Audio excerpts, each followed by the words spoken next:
these iconic musicians took sex, drugs, and rock and roll too far and ended up with criminal records. Are you sober now? No, I'm never, but Ozzy Osbourne is known as the vocalist of the band Black Sabbath and for his successful solo career.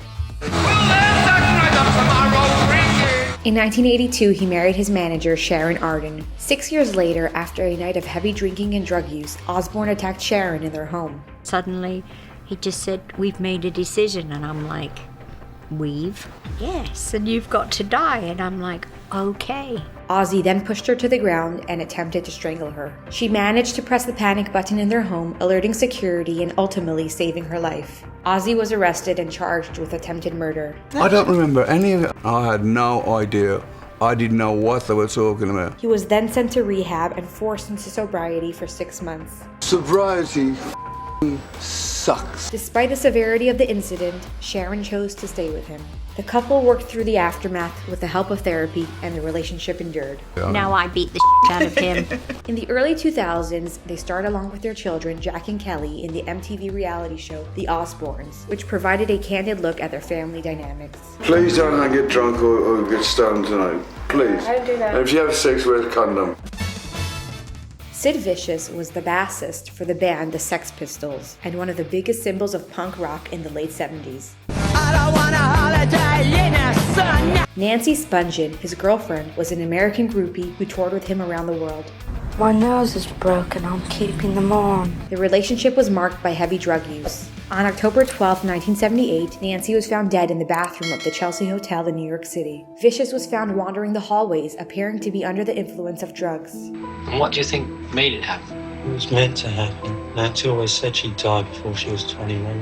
Allegedly, he initially confessed to the crime, but later recanted, claiming he had no memory of what happened. They were very, very high on Tuinals that night. I don't think Sid knew if he did it or not.